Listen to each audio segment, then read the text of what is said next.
Bismillahirrahmanirrahim. Assalamu alaikum. Allahumma salli ala Muhammad wa ala Muhammad. Bismillahirrahmanirrahim. Qul a'udhu bi rabbil falaq min sharri ma khalaq wa min sharri nafathati fil 'uqad wa min sharri hasidin idha hasad. Allahumma salli ala Muhammad wa ala Muhammad. Fi amanillah.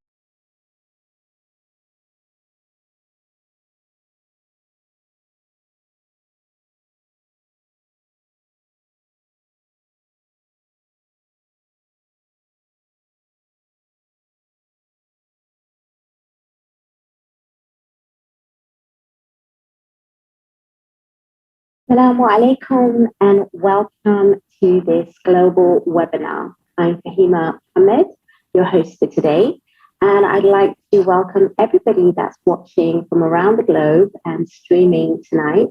Well, it's tonight or this afternoon in the UK and wherever you are. I hope that you enjoy what we have ahead of our program today. We're going to be discussing the media and journalism sort of aspects of how we are in this world being portrayed and the kind of people that are in our community that's actually involved in this kind of profession. I can speak so much about this myself, but I have an amazing panel of guest speakers who are in the media, in journalism, and they have lots of information to give us all. We know that today we are portrayed as Muslims in a particular way, unnecessarily, sometimes negatively, sometimes with misconceptions, as well as with a lot of stigma attached to it. And unfortunately, it only represents a very few minority. Doesn't really give the whole spectrum of who we are as Muslims tonight. But the thing is, what I want to add as well is that as much as we complain, we have to make ourselves involved. We have to be part of the social media or media, mainstream, whichever it is, whether it is actually listening, learning, taking on board what we actually are hearing, and also being involved even in these professions.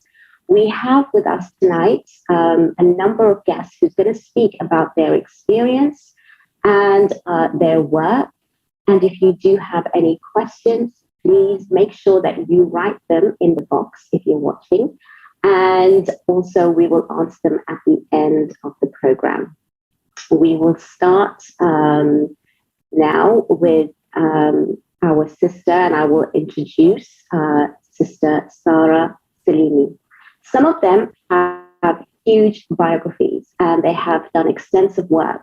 And I'm not going to hold back. I'm going to be proud and I'm going to celebrate and acknowledge everything that they've done. And I think that in order for them to also be recognized in the mainstream, we have to recognize them in the actual Muslim community first. We need to acknowledge them, respect them, and celebrate all that they have achieved. So I'm going to take my time and I'm going to be really happy to introduce Sister Sara Salimi, who is a freelance journalist and photographer with a degree in multi-platform journalism from the University of Maryland. With a minor in law and society, her work focuses on issues pertaining to social justice from a legal standpoint. Sara is also the founder and director of Rise Spotlight, a video program featuring the stories of Muslim innovators and business owners in the DMV area. I'd like to welcome Sister Sara. Assalamu alaikum. I hope you're well and I look forward to your talk. Alaikum assalam. Thank you for the introduction. It is definitely my honor to be part of this panel.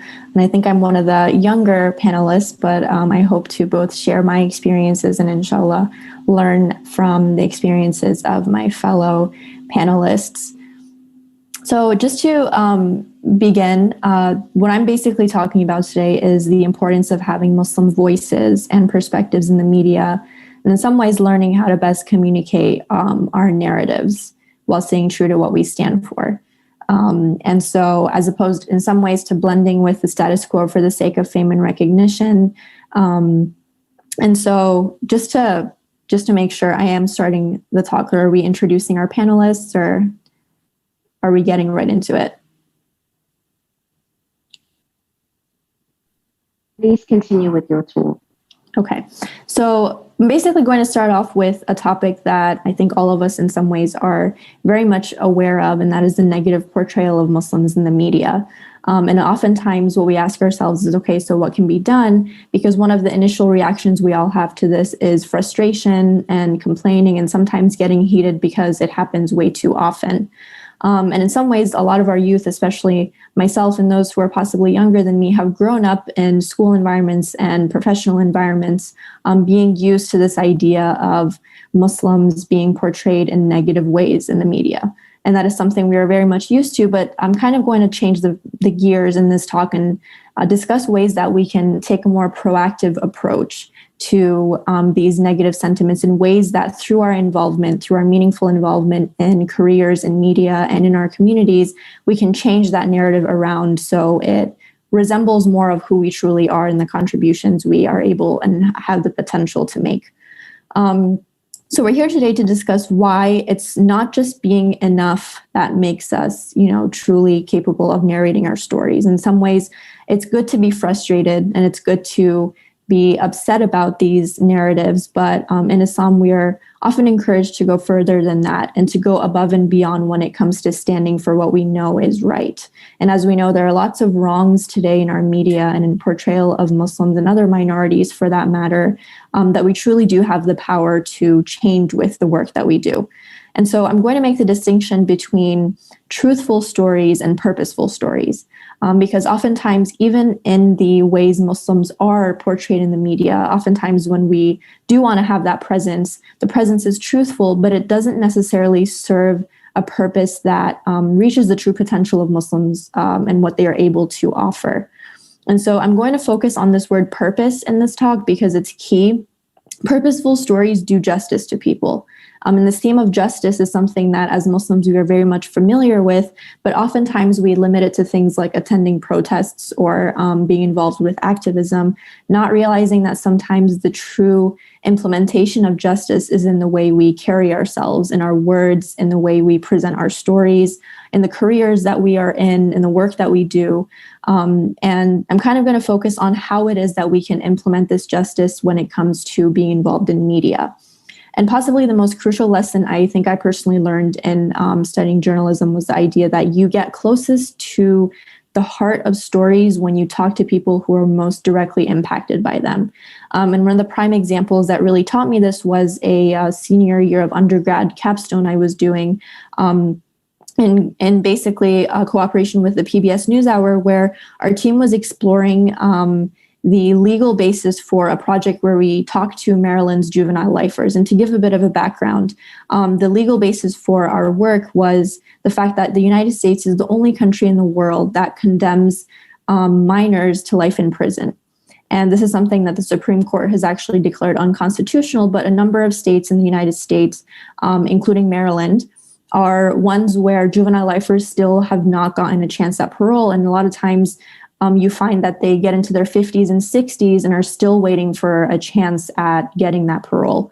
And so what we did is we explored these stories by talking to these juvenile lifers who spent decades in prison and had lots of stories to share that we would have otherwise not been able to capture if we were just narrating their story for them. And so here I'm making the distinction between two modes of being involved in media. The first is simply narrating stories, which is basically how Muslims have been, as others narrate our stories for us.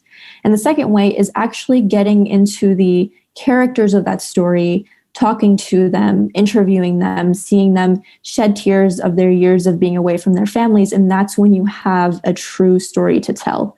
And so the argument I'm making here is that our engagement in media should slowly be changing from being on the receiving end to being the ones who narrate our own stories firsthand, because that's when they're most impactful and that's when they're most purposeful. Now, there's a distinction I'm going to make here, because narrating our stories is very different from proving ourselves. And I think all of us have seen this, where when there's like a terrorist attack, somehow there's always a number of Muslims who feel the need to go on social media and say, that is not us. That is not what we stand for. That is not Islam. Just so like Susan or Jack on Instagram is rest assured that, oh, we're not one of those. And I think that's very demoralizing, and it kind of hinders, and is one of the biggest things that hinders our potential as Muslims in media, is that not only is it that our voices are not much out there, but even when they are out there, it's often with the attitude of trying to blend in and prove that we are just like everyone else. And I think that in some ways is hindering us from the potential that we have to produce meaningful work and be engaged in discussions on a social level where our voices truly belong.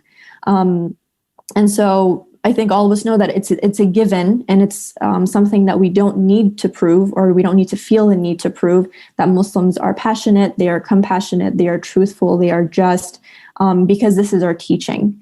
And once we feel the need to prove it, it's as if we are underestimating the power that we truly have when it comes to really implementing our voices and narratives in the media in a purposeful way. And so that is the key word, purposeful. And so the reason why I have strategic in the title of my talk is when media and other companies are using strategy specifically to basically narrate the stories of Muslims for them, we must be equally strategic when it comes to narrating our own stories. And what I mean by that is there's a difference between having Muslims simply present and having them meaningfully present. So the former is simply having Muslim, for example, women on magazine covers. So like shout out to Nike just because they have, a hijab, in their catalogs now. And so I think just limiting ourselves to being simply present and having our images and our, bios in these different companies' catalogs is a good first step. But I argue that it's honestly not doing true justice to what we can be doing. First of all, Nike, really, their scarves are overpriced and they're not even that great looking. But the point I'm trying to make is having those images on these catalogs is not the extent to which we can truly be, present. And so I'm making the distinction between simply being present and actually having our voices making it a difference and an impact. So I personally find that if we had Muslims who were really involved in producing original work that's really addressing different social issues that directly affect us, that directly affect our communities, that is both truthful and purposeful. And I think when we have the combination of both is when we are truly reaching the potential of what we can be doing. And that's when we start to see a lot more of a united effort to have Muslim narratives pushed forward by Muslims themselves rather than having it narrated by others for us. And so I'm going to end on a note of how a lot of us find that it's difficult to be meaningfully engaged in media, especially when it comes to, okay, so I know that there is Islamophobia spreading in the media, distorts realities, but what is it that I can do? And so I always argue that you don't have to be a journalist or a media expert to have a story to offer or to have something of meaning to give. We live in an age where we are all on social media, especially with COVID. It's heightened the amount of time we spend online and the amount of content we share and the amount of information we consume. And so the first step to take is to start making those small interactions meaningful. The people we converse with, the information we share, all of this can be very much meaningful and purposeful if we, check our sources, if we go after information that is reliable and is truly doing justice to the narratives and the unique voices that we have. And so to end on a personal note, one of the struggles I was faced with, especially graduating, studying journalism, was, okay, so what can I do with the skills that I have learned so that I'm doing something for not just journalism, but also my Muslim community, because that comes before anything else. And that it was the inspiration behind Rise Spotlight, because it allowed me to explore Muslim innovators and business owners in the Washington, D.C. area, which I thought was a gap that we were really missing, is getting these stories out of Muslims who are truly doing impactful, amazing work on humanitarian, social activism, all these different levels, and that's going unnoticed. Not to prove ourselves, but to show that Muslims are really doing work that is, taking society forward in small steps, and they deserve to be celebrated and recognized.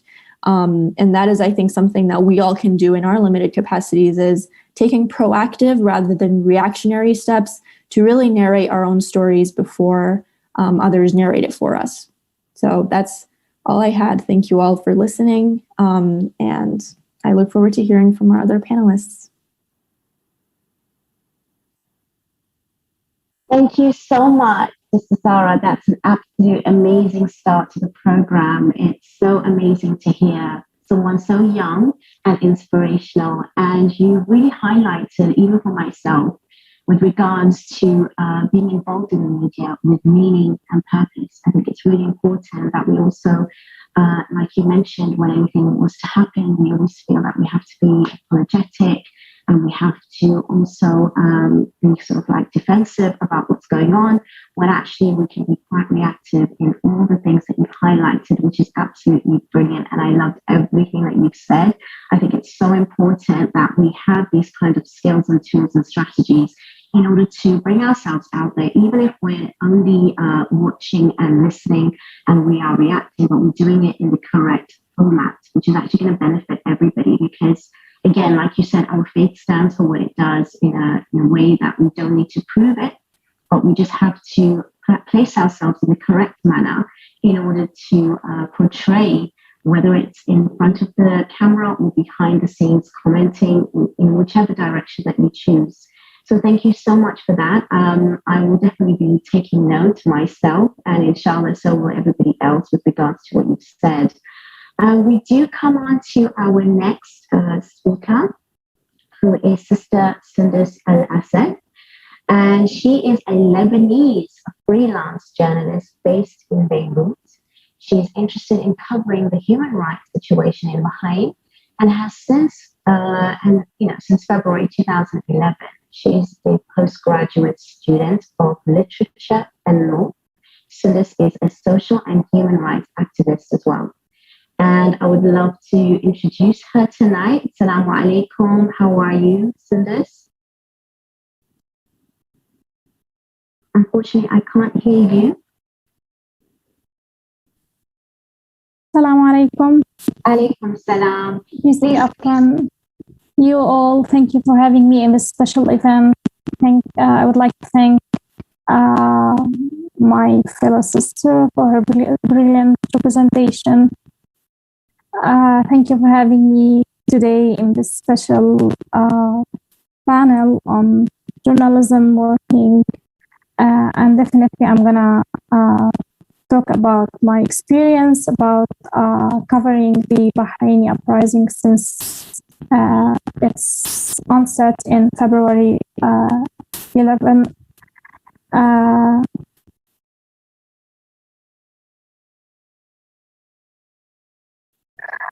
First of all, I need to present my presentation. I need to share my screen.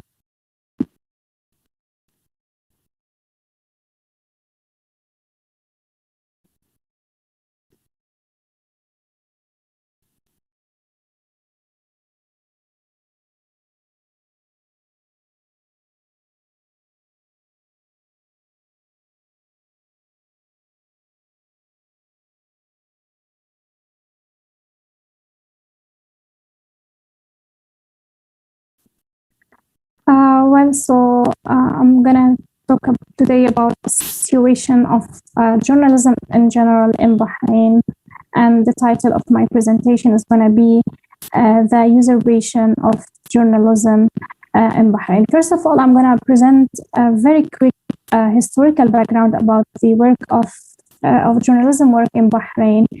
We know that Bahrain is one of the first countries to launch the press in the Persian Gulf since the 1930s, and at that time Bahrain was a British, it was colonized by the British colonialism. At that time the press has focused then on issues of freedom, democracy and independence. Also, we had so many examples of newspapers like the Bahrain newspaper, which was subjected to strict censorship and was seized by the authority merely because it has exposed the British colonialism at that time. Bahrain is known that it's an oil producer country, and it's home to the U.S. Navy's fifth fleet. It is governed by the Al Khalifa dynasty. When we talk about Bahrain, we know that the Shia majority in Bahrain has been enduring systemic persecution since decades now. Not only in the 50s, in the 90s, in the 80s, and also in the 90s, and the current ongoing uprising, anti-governmental protests that call for freedom, for basic rights and basic freedoms.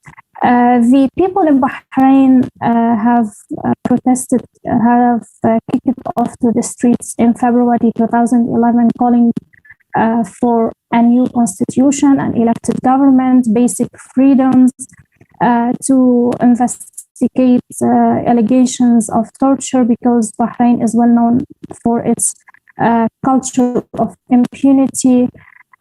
Also, the Bahrainis called for an independent judicial system, which is not governed by ruled by the government.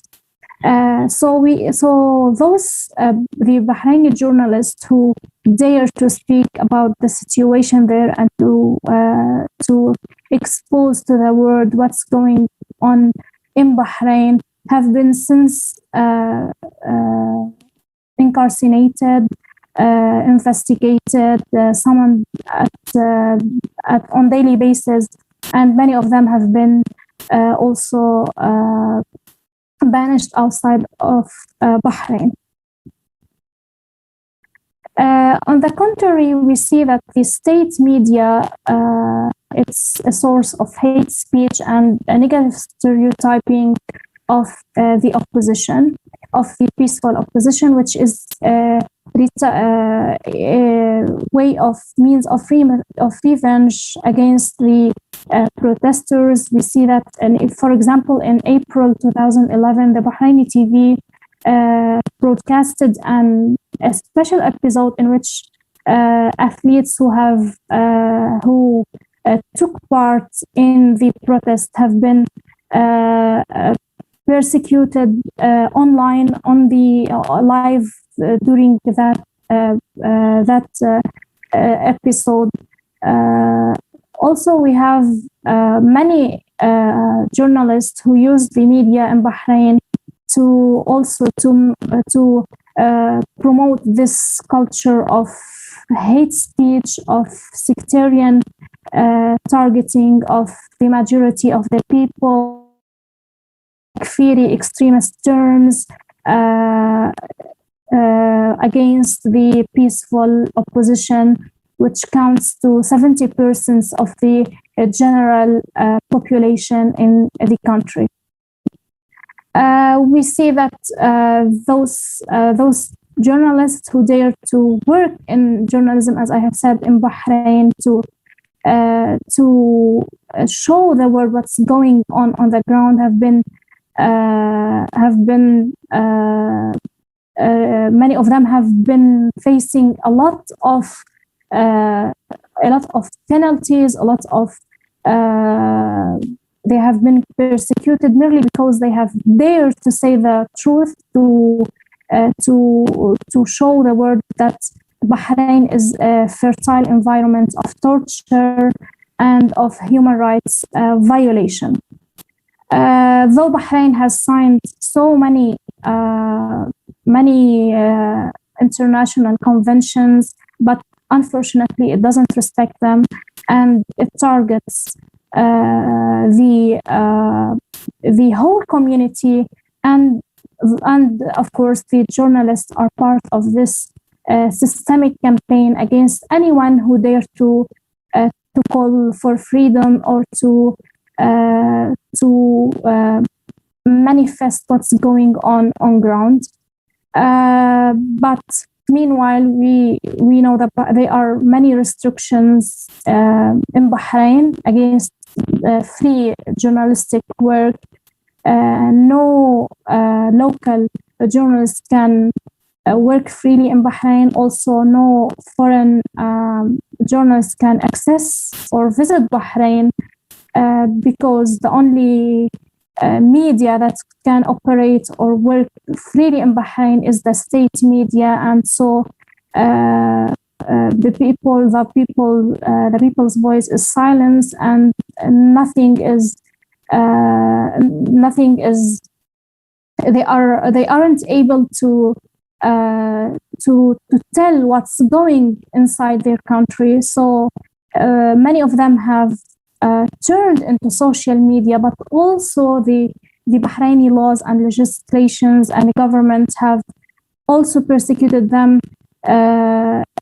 because they have used social media, because they have used social media to express their opinion, to say to the world that they are persecuted, that their rights are violated by the authorities. It's notable that the Bahraini laws use the term criticism and didn't use libel or slander against when mentioning the opinion of the people. So daring to criticize the government in Bahrain alone is a crime. I'm gonna hear quote the Deputy Middle East Director at Human Rights Watch saying that Bahrain is making criminals of anyone who criticizes the government's increasingly repressive policy. Those include journalists who work on the ground or activists who manipulate the social media in order to express their views. Here I'm gonna present, or I'm gonna list some of the violations against press and journalists in Bahrain. So the government of Bahrain maintained a repressive approach against anyone who defied its official vision. Those journalists who cover the opposition have been harassed, incarcerated, others have been expelled outside the country and also dismissed from their jobs, like so many examples, like for example, Naziha Saeed, one of the journalists who was sexually abused, incarcerated and harassed inside the prison merely because she dared to work as a free, independent journalist in this autocratic country where freedoms are crimes.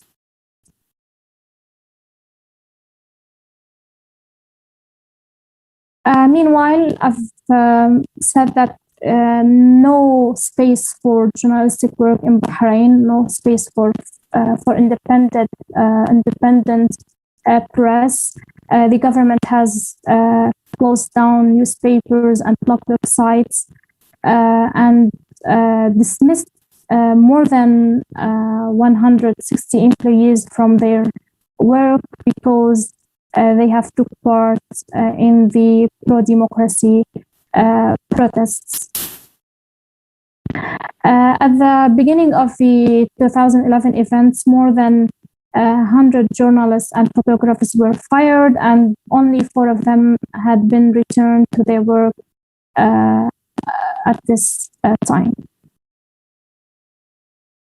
Those journalists have been arbitrarily arrested.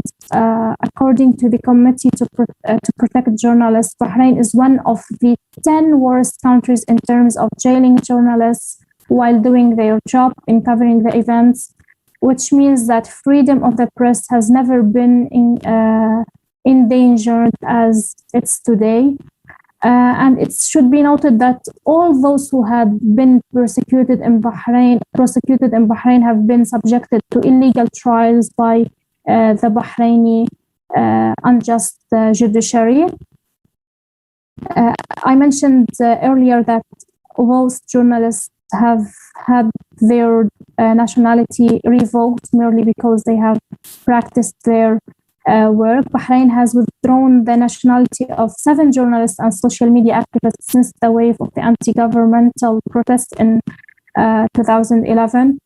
And the authorities have taken this, the dropping of citizenship, as a weapon against them, because they have expressed their opinion. We have journalists and bloggers like Hussein Youssef, Abdul Imam, Ali Abdul Imam, Abbas Abu Safwan, and Ahmad Al Musawi have been deprived from their citizenship. Also, they have been prevented from traveling. They have been banned from traveling. Also, a number of foreign journalists have been, the government have refused to grant them visas to access Bahrain, like journalists working for the Los Angeles Times, the New York Times, the BBC, the Wall Street Journal, and others. Also, on January 20, in 2012, Dr. Ali Adderi was banned from entering Egypt and was deported to Lebanon. This act, according to the Bahraini Press Association, it has been considered to be targeting to the Bahraini media abroad. Also, in February, the French press agency reported that the Bahraini authority banned its local correspondent Muhammad Fadel, a Bahraini national, from working as part of the serious measures taken by the authorities against foreign press correspondents. Also, the authorities has banned political officer of Just Foreign Policy Organization, as well the activist Robert Nyman, from entering Bahrain.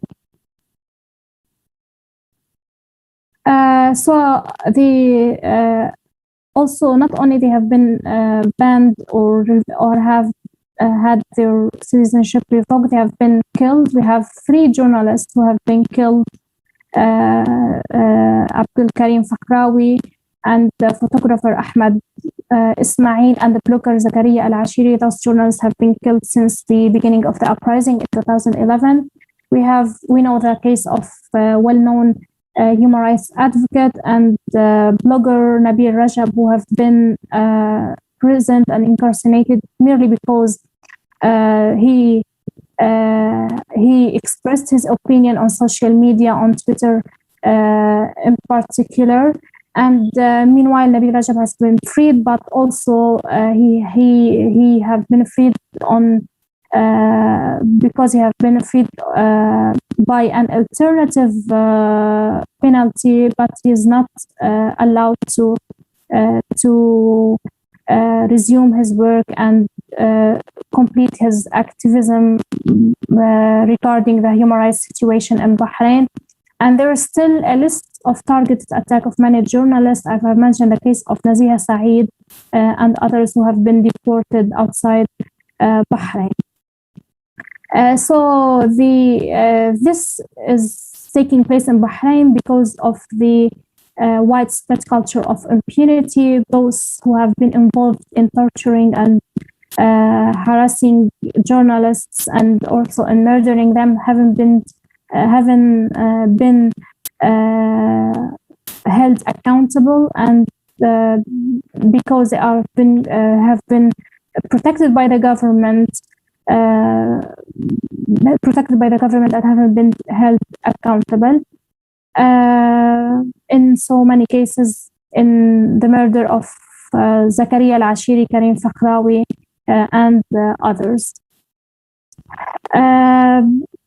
As I've mentioned, that the Bahraini media, the state media all the time use a sectarian rhetoric against the opposition, the peaceful opposition, and the majority Shia population in Bahrain by using terms which is highly sectarian and extremist, and all the time describe those the opposition or the Shia by being loyal to Iran or by being kafirs and other terms. No one can protect you. This expression is well known in Bahrain. It's used against while torturing or investigating those working in media work, just to threaten them not to take part in covering the events that are taking place in Bahrain. And it's unfortunately because so many governments allies to Bahrain have been involved in protecting the government, and because it has the green light to practice its policy against those working in media. So the Bahrain is making criminals of anyone who criticizes the government, increasingly repressive policies. Any government that claims to support press freedom needs to speak out loud and declare its support for the Bahraini journalists. Bahrain's repressive tendencies clearly illustrate why governments should have no role in saying who should be allowed to practice journalism. Many more individuals are denied or charged on charges related to social media use and other forms of free speech. The Bahraini officials employ a variety of tools to intimidate and retaliate against journalists in any effort to censor criticism, and Bahrain has a chance to correct its growing repression of the media and begun upholding the right to freedom of expression. What ought to be done to better the freedom of journalism in Bahrain? Of course, by committing to an exclusive law free from sectarianism, to spread anti-hatred and tolerance principles and protect journalists. Bahrain must immediately and unconditionally release all the media professionals who have been detained for merely expressing their views, and to commit to grant those journalists protection, and to abolish all the laws that limit the freedoms of expression and especially the freedom of press, and to allow the independent to return to work in Bahrain without any restrictions. Also to allow international news agencies and journalists to have access to Bahrain. So this has been a general review of the reality of journalistic work and media work in Bahrain. I've been involved in media work in covering the events in Bahrain since 2011 because I find myself that I can speak for those oppressed people, because people inside Bahrain are threatened, are killed, are threatened by being detained, by being tortured, so they can't speak for themselves. So I find my duty and my obligation to be the voice of my people, to express their miseries, to tell the world what's going in Bahrain, and inshallah, in trying to demand justice for those people. And we know that on those days, inshallah, we're going to celebrate the birth of the Savior, Imam al-Mahdi Ajallah Farajah al-Sharif, who is going to bring justice for the whole humanity, where everyone is, inshallah, have their freedom, and everyone who have persecute people like those autocratic governments will be held accountable. Thank you for having me. I may have run out of time. I would like to thank you for having me at this great event, which inshallah will be collaborate all together to be the voice of every oppressed nation around the world, inshallah, and thank you.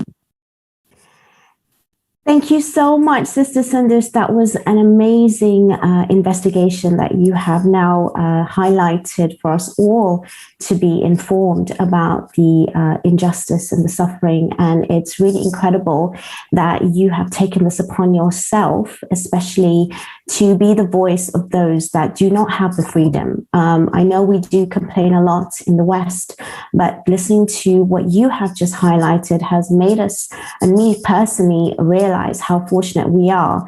And it's really vital that we do use our voices in the right way, not just for expressing information from here, but also for those who cannot speak wherever they are from. And I think you're doing an amazing job, and inshallah you continue. And thank you so much for sharing all your work. And we bless you, and we hope that you continue, and hopefully with more support from everybody that's watching around. Thank you so much. Salam alaikum. I also now want to bring across our next speaker, and she's an amazing Sister Sakina Datu. Please bear with me as I feel that I have to say everything that she's done, which is very, very impressive. So I'm going to take my time here to introduce Sister Sakina, who holds a BA in journalism from the Edinburgh Napier University and MA in media management from the University of Westminster in London. She attended journalism schools at the American University of Washington and at the University of Missouri, Columbia, in the US. She has a certificate in newspaper management from the International Institute for Journalism in Berlin, Germany. And Sakina started her journalism career in Dar es Salaam in Tanzania. So we already been across the globe introducing her. And she has also started a cub reporter at the Dar es Salaam television. She led the weekly national newspaper, The Express, as the chief editor. She was the founder editor of the Sunday Citizen, steering it as the leading English language Sunday paper in the country by specializing in investigating reporting, especially on the mining industry. And her newspaper's coverage has led to the resignation of the Prime Minister and the dissolving of the cabinet in corruption charges. Sakina went on to lead a fleet of 8 newspapers as the group editorial director at IPP Media in Tanzania before moving to the UK. In the UK, Sakina worked for Press TV as a producer and now runs her own media company, producing TV shows and documentaries for different media outlets. And she is a recipient of the CNN African Journalist of the Year Award. An absolute pleasure to introduce you, Sister Sakina. Assalamu alaikum. And I would like for you to continue with your talk and introduce your particular topic. Thank you. Wa alaikum salam. Thank you so much, sister. It's really an honor for me to be invited to speak at this panel and with so many fellow journalists, amazing journalists. So like you've mentioned, I've been involved in journalism for the past 27 years. This is a mixture of studying and practicing journalism. And in all this time, you know, the main topic that I want to discuss today is that I've felt the vacuum for a truly independent media, which is what I want to discuss. When you go to uni and we go to journalism school, you know, we hear the whole journalism is based around becoming the voice of the voiceless. And, you know, when I to me, and you almost feel like a messiah, you know, going out there into the world, you want to fight injustice, speak out for the oppressed people, be voice of the deprived. And you know, some of the journalists really do try their best. Sister, we heard before about the difficult circumstances in which they are doing the work in Bahrain. However, in my view, I think I've practiced journalism in the US, in Africa and Tanzania, like we said, and in the UK. And, you know, I've been to Germany, done studies there. And the main thing I've found is that the truth is there is a rigid dichotomy, in what we learn and what we practice. The whole issue of the values of truth, balance, impartiality. These are the things we learn at university, but it's really, really hard to practice this. And this is mainly because of the media ownership. All the media, big media or even the small medias, the ownership has got a specific agenda. Now, agenda is not a bad thing. Every organization has an agenda. The problem is, in my view and in my experience, the values of all the values that are mentioned, these are not the major agendas. They might be side things, but everyone wants to achieve something through the media. Now, of course, media is very powerful. We are told the wars these days are not really won on the battlefields in terms of physically on the ground, but in the media, a lot of them in people's minds. So yeah, media does have a lot of power, and so whoever owns the media has got a very specific agenda in how they want to run these things and what they want to achieve out of it. So the issue for me is, where is the media with an agenda for purely speaking for the voiceless? Now, I mean, today we are celebrating, the birth of our savior, of our imam.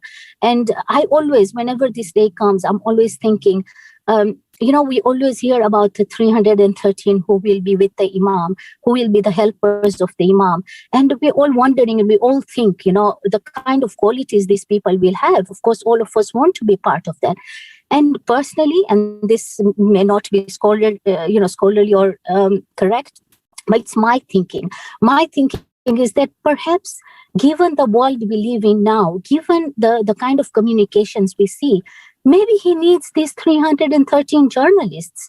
Maybe he needs a really strong, powerful global media with a proper agenda to speak for the voiceless, because he's coming. What will be his agenda? His agenda will be to fight oppression.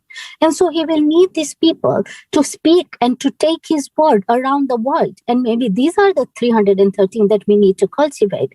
And there is a lot of talent. There are a lot of, within our own communities, within our Shia communities, we've got people with talent. We've got people who can do this job.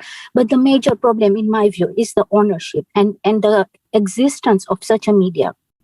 So very quickly, just to kind of take you through what I've been through and why I've reached this conclusion is, for me, the entry into journalism was actually quite an accident. I wanted to pursue medicine, and I was on my way to that. And I had my first trip when I went to Ziyarat, and I visited Iraq, and I visited Karbala. And I was quite young at that time. I remember going with my mom, and this was the time of Saddam Hussein. And we were sitting in the haram of Imam Hussein and, just trying to figure out why you are here, what is the purpose. And I met this lady. I didn't know. She just came and sat next to me. She spoke very little broken English. Of course, I didn't speak Arabic. So she sat there and she started talking to me. And sometimes these are the kind of moments when you think, there is a message that comes to you. There is, an ulterior hand playing. And this lady, in her, broken English and whatever I could understand of her Arabic, we managed to communicate. And we would meet there often all the days that I was there. And just listening to her story, telling me about how she was newlywed, and she was pregnant when her husband was forced to join the army in order to fight against Iran. And she used to cry and say, I am a Shia Muslim and my husband is a Shia Muslim. And the pain is not about fighting or dying. It's about going and fighting my fellow Shia, and being killed in that situation. And it really made me think. There came a point in time when I was actually told there were people, spies around, and you're not supposed to speak to her. It will create a problem. But when I came back to my country, I just could not get rid of all the things she was telling me. And she kept saying one thing to me: take our words to people out there.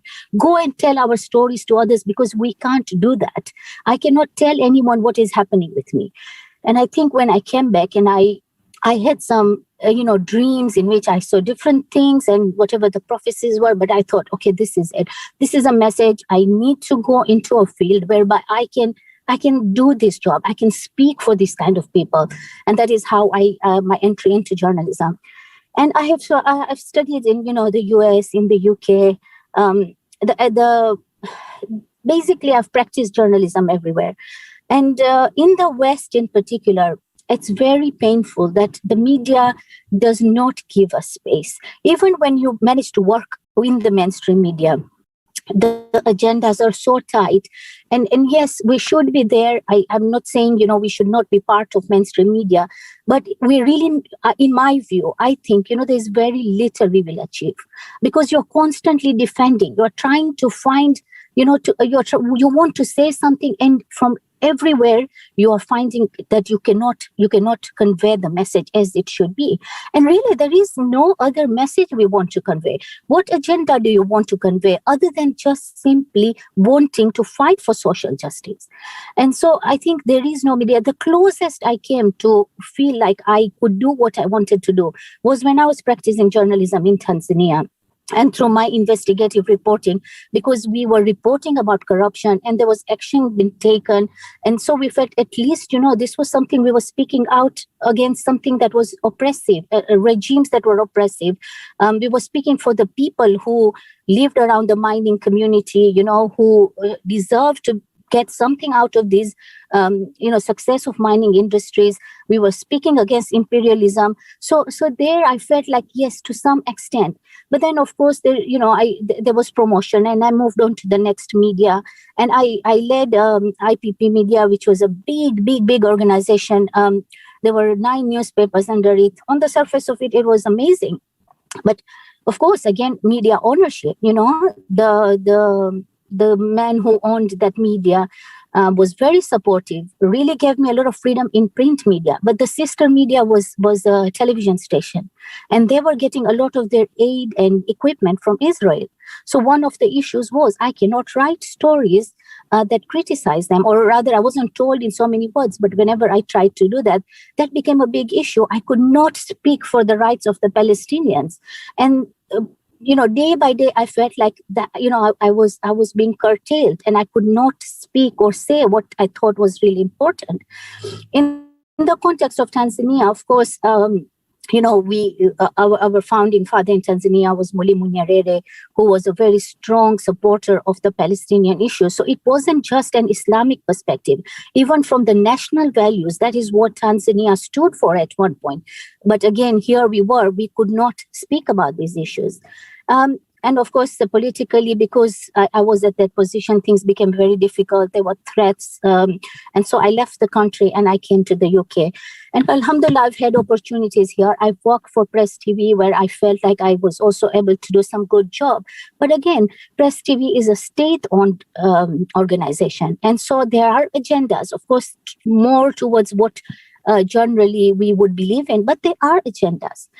And I have found that there are so many Muslim channels and so many Muslim organizations, but there is no shared vision.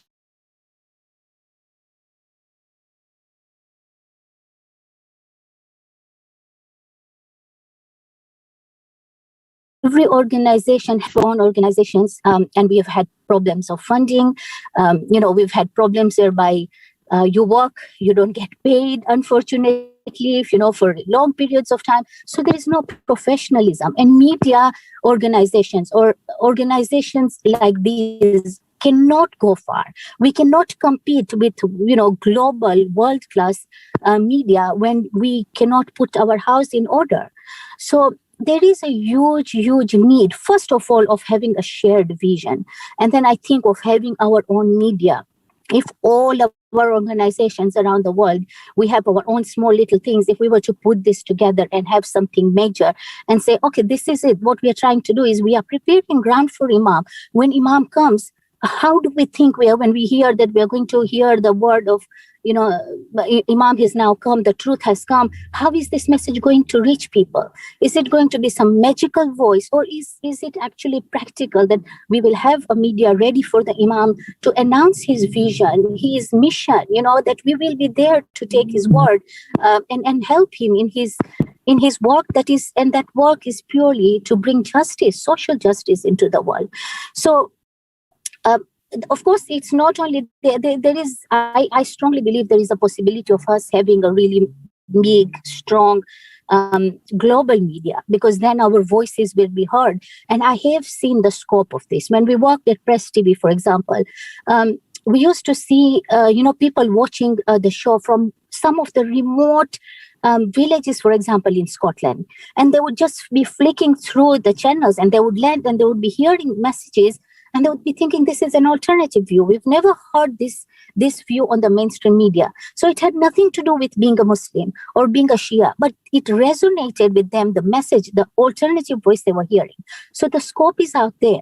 I think there is a lot of opportunity, but what we need as a community, and not just a community of Shia or a community of Muslims, of like-minded people who have a shared vision for a really, to speak for the voiceless, to fight oppression, to really have a world where social justice is something that we can tangibly see. These are the kind of people who can come together and form this. But alternatively, even if we don't have one organization, I think we can have a lot of small media, or for example, what we are doing now. I mean, what you're doing now is amazing, bringing people from all these different parts and sort of creating a shared vision and talking about it. But we need to do that, I think, more. I think even if we are operating in different parts through different people, we need to sort of have a shared vision. What is it that we want? It shouldn't be people-based. It shouldn't be, personality-based. Funding is a big issue. Alhamdulillah, I'm running a show at the moment on Ahlul Bayt TV, and I have a lot of, I've never been told what not to say or what to say, and there's a lot of freedom. But Ahlul Bayt TV is also having issues with funding. And so there are all these problems whereby I feel like we really need to think, we really need as a people, as a community, somebody somewhere needs to take initiative, or maybe all of us need to take an initiative. We need to come together and say, there is now a need for our own media. The resources are there, the talent is there, the ability is there. Imam is waiting for us. And so that's the message I wanted to say today, that I have worked in different countries, in different organizations, and I have yet to really see a media that is the voice of the voiceless. So let's create that. Thank you. Thank you so much. It was an amazing presentation. I loved everything that you've said. And I think that it's so vital to have someone like yourself with that vast experience, like you said, across the globe, and working with different organizations to actually give an overall view, which I personally have also voiced many times, that we need to have more collaborations, because we do have people that can speak. They have the professional sort of ability behind them, and the platform, especially if we're talking from just the UK alone. I know for a fact that there are several media outlets that are operating on even, channels which we wouldn't normally see, not just on satellite. So we definitely need more collaboration, more support, so that we can get the funding, and also to have that like-mindedness. And I think that can only work with integration in our Muslim community first. And we need to obviously have those kind of people to come together. And I love the fact that you've highlighted the agendas and the different agendas, which we all have, because we do have a narrative which sometimes make it seem that there's an agenda and that's a bad thing, but it actually can be a good thing. Like you've just mentioned, even towards the end, that we have to be the voice for the voiceless. And I think that's what it's about. It's about, like even the first speaker that has mentioned about having a meaning and creating purpose, and then doing it in the right way. And then obviously our sister Sundus, who's also highlighted how she does speak for certain places that do not have the freedom and how dangerous it can be. And you being an absolute gem in our community as well, having your vast experience. And I loved everything that you said.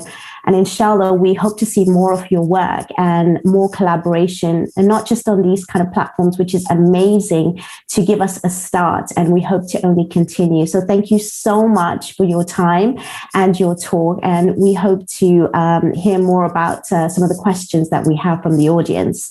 We do have them coming in, so please continue. And inshallah, we will answer them at the end. Thank you so much. Sister Sakina, it was lovely hearing your voice. And we have now our next speaker, who is Sister Shanaz Kamali. Thank you so much for joining us. She's in Toronto. She's a journalist who specializes in geopolitics and human rights.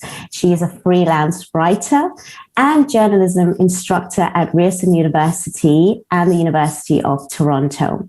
She's a former producer and writer with BBC News, Al Jazeera English, and CBS News. Her work has been published in The Globe and The Mail, the Toronto Star, and the Ottawa Citizen, CTV News, The Guardian, Al Jazeera English, CTV News, and Foreign Policy, amongst others. Shanaz has a BA in Journalism Studies from the University of Sheffield in the UK, and she holds an MA in Near and Middle Eastern Studies from the SOAS University in the UK.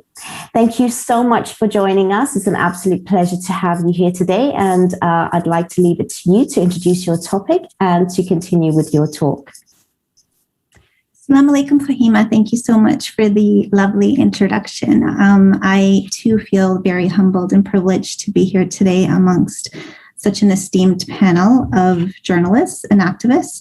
And I'm going to share my screen right now. I have prepared a couple of slides that generally cover the topic of entering journalism. Now, entering journalism it's a topic that I thought I'm taking a more tactical approach to my presentation today in terms of getting into the field, because from my own observations of speaking to many young people or even adults about media and journalism, a lot of the questions I get have to do with, well, how do you do it? How do you get in? And I think it's an especially important subject to address, especially in a panel like this, because let's face it, there's not many of us in this, in our community, many of us journalists, right? There's not a lot of people that choose to get into media for various reasons. And so it can be hard, right? It can be hard to find people that look like us in the industry, and it can be hard to find mentors. It can be hard to find someone who's done even a little bit of freelance writing or media work within our community to ask and to approach if it's something you're interested in getting into. And so that's why I decided to choose this topic today. And so these are some of the things I want to cover very quickly over the next 10 minutes. So why journalism? Why even consider a field in journalism? How do you get into the field? What it actually looks like and feels like from the inside. And then I want to leave you with a couple of resources at the end to hopefully help you if this is something you consider pursuing in the future. So why journalism? And our first speaker earlier, Sara, I think she touched upon this really well when she talked about changing the narrative around Muslims. In my experience teaching Muslim students, and just of course being a journalism student myself about 20 years ago, I know what it's like. I know that one of the reasons that really propelled me into this field was to be someone who could actually change the narrative around Islam, right? And to debunk some of the myths that come with our community that are so prevalent in mainstream media, especially in the West. So this is truly an amazing opportunity. Journalism is an amazing opportunity to really play a role in changing the story around Muslims. It's also, I see it as an incredible way to really appreciate and learn from other people. We heard again from Sara, who talked about the young prisoners that she spoke to, who are serving a life sentence in prison, right? Who are serving a life sentence right now without parole. It's communities like that and people like that, individuals like that in society that we really don't get an opportunity to really understand and appreciate. We don't appreciate their perspective on things. We don't appreciate their experiences or what they go through. We talked about giving a voice to the voiceless. Well, this is it's journalism really offers an opportunity to learn from the experiences that others have. And it gives you an excuse to ask people questions and to find out about their lives. I think it's wonderful that way. So for me, I see it constantly as, I see every day as being really different, especially when you work in a newsroom. You know, you're expected to kind of become an expert or at least know something about a lot of different things, and that's one of the reasons why I think it's a really excellent field to go into, to kind of give you that, like, that widespread, like, to become informed about a lot of different things very quickly. It gives you the opportunity to do that. And then the third reason I put here is that it cuts through the information pollution. And by that, I mean like the disinformation that exists out there. And the image that I put here on the right highlights that, right? You can look at the image of this man at the podium and think of him as a politician, as a CEO, or you can even think of him as a journalist, right? Because many journalists are in positions of power and influence, which they abuse. And so, I mean, our last speaker touched upon that, Sakina, really well. And I think it's important to acknowledge that there's a lot of different journalists out there, people who call themselves journalists, people who control the airwaves, who don't have any business, to be honest, doing that, because they are putting themselves in positions of spreading disinformation. And so I personally see journalism as an entry point, as a way to help sift what's truth and what's not. It's an opportunity to cut through all that pollution and offer a perspective that is actually closer to the truth than not. It's also a wonderful way to hold the powerful to account, right? Journalism is all about calling for action and calling for action against the status quo, where it's wronging people in society, and holding the powerful to account. So holding politicians and leaders, whether it's your local MP or your prime minister, to account when they're doing things that are very much not within the public interest, right?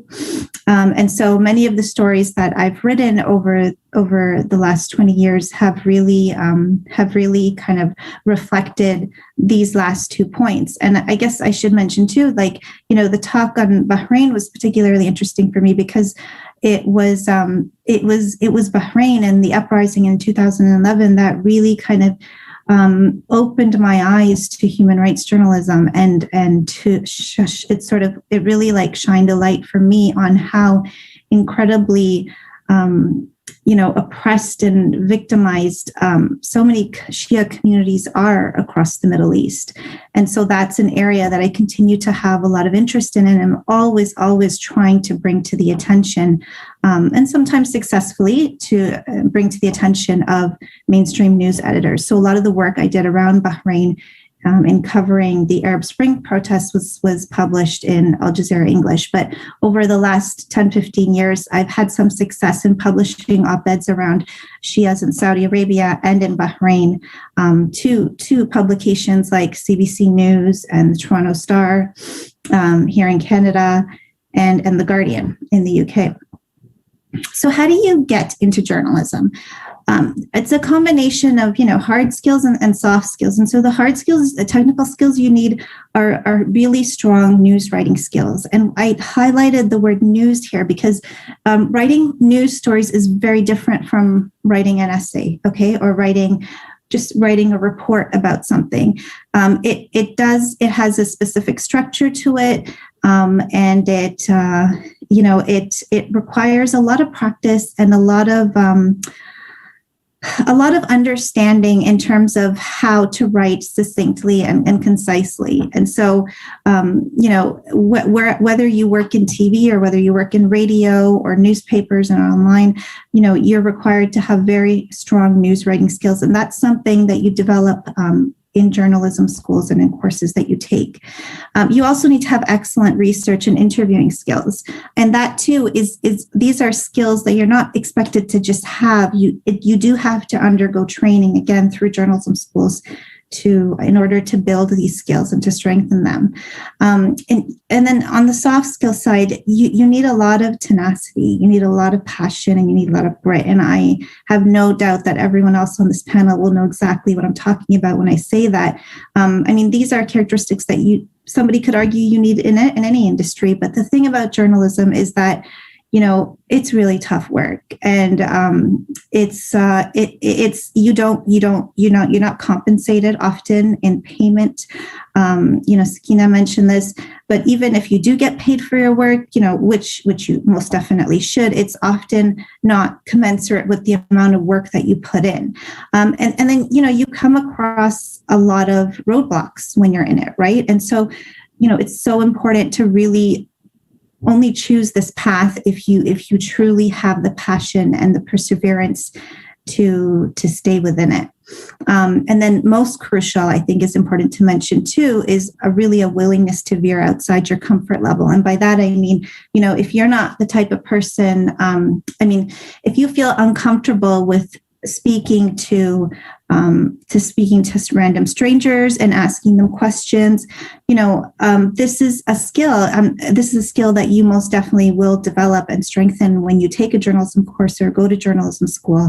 It's really important to be able to do that because storytelling is at the heart of what we do, right? And it's really important to put your own judgment of people and of different communities aside, and to be as forthright and confident and comfortable, I guess, more so than anything else as you can when approaching your sources to interview.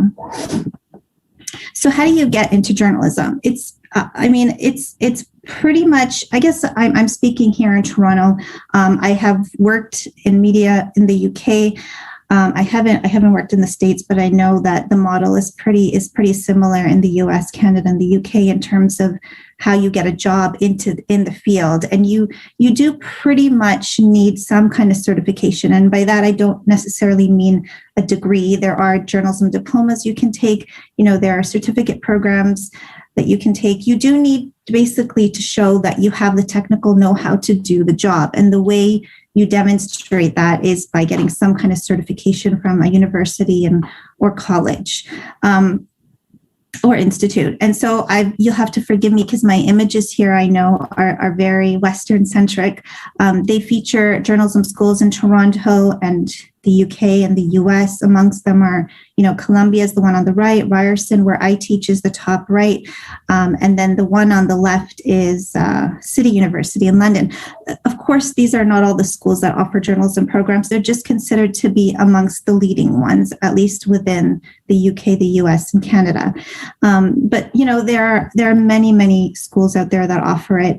And the thing is, it is possible to get into journalism without a journalism degree. You can do another degree and then, you know, get a job in a newsroom, but you're still technically required to have some kind of like graduate degree or diploma, some kind of certificate before getting a job in a newsroom.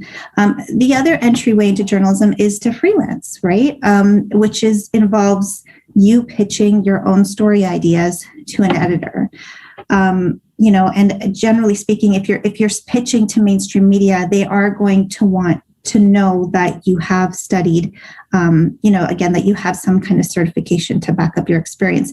And the thing is, they might not ask you that, but they'll be able to see it in the way you craft your pitch and in your writing, because, you know, as I mentioned, news writing is very different from other types of writing. And any editor that you work with on a piece will be able to tell instantly whether you've adopted that approach in your writing style or not. So those are some entryways into the field. Now, what is it really like on the inside? And this is an image of Al Jazeera English, where I worked for a number of years, in both from their London news center and in their Doha headquarters in Qatar. So this is the headquarters of Al Jazeera English in Doha. And so what is it like on the inside? It's an incredibly fast-paced environment. You're often working to hourly deadlines. You know, you're filing multiple stories per hour sometimes. Every day is incredibly different. You're assigned to different news stories. Sometimes you're reporting on breaking news, which involves you being able to write to very, very quickly and information gather very quickly and deliver to tight deadlines. And also knowing who to seek out for comment for your stories and analysis. So it's also about having an established network at your disposal of potential people and experts that you can seek comment on. But yeah, I mean, there's a lot of focus in a newsroom on the what of a story. So every reporter is taught that when you produce a story, you have to cover the who, what, where, when, why, and how, right? But with news, there's a lot of focus just on what happened and when it happened and where it happened. But if you want to sort of be a journalist that focuses more on the analysis or critique or commentary, like the why and how of a story, you're better suited to working on documentaries or long form type journalism, or op-eds, which are opinion writing type journalism, or feature writing. And so those kinds of jobs are fewer. They do exist within newsrooms, but they are quite few. And there's a lot of competition for those types of jobs. And often, I mean, entry-level positions in newsrooms start with working on the breaking news desk, actually. And within, working long unsociable hours. I know when I worked at Al Jazeera, it was working 12-hour shifts, almost like working in healthcare, I guess, as a nurse or a doctor. And you'd work 12-hour shifts for a couple of days and then have a couple of days off. It was the same when I worked at CBC News in Toronto. It's there's a lot of competition, and then I guess internally too, in terms of the climate, editors tend to be very brisk people and senior producers. And so you have to really be somebody who is ready to hustle and ready to kind of inform and educate people about things that they might not be familiar with. And I guess I say that from the perspective of being, a Muslim woman, a visible Muslim woman who, has worked during periods where we covered news stories about Iraq and about the Arab Spring, in the aftermath of 9/11, where there was a lot of misunderstandings and misrepresentations of Muslims all across, right? And so I often was the only one in the newsroom who people would consult with and ask questions with around ethical practice when it comes to covering Muslims in mainstream media. When I was lucky, I guess, when people in newsrooms recognized that it emits certain images or headlines could be misleading or problematic in some way. And I can give you a quick example of that. So when I worked at CBC News, this was many years ago, I was once sitting with the editor and cutting headlines, which basically means cutting visuals cutting pictures to cover headlines for the evening news program, which is called The National. And there was a story, the lead story that day was about a suicide bombing and attack in Iraq. And so the editor was using pictures of Muslims praying to cover the headline story about the suicide bombing in Iraq. And when I saw that, I said, why are you using this particular image? And he said, oh, because it's a story about Muslims in Iraq. And, this is a picture about, that shows Muslims praying. So, clear connection there. And I said, no, not really, because the story is about a suicide bombing. It's about a terrorist attack. And this picture depicts Muslims in an act of worship, right? So there's a difference. This picture reflects Muslims who do something 5 times a day, like if any Muslim does it, and you're by sort of covering a story with that particular visual, you're insinuating that Muslims are terrorists. You're drawing a connotation there, which is really problematic. And right away he said, I never thought of it that way.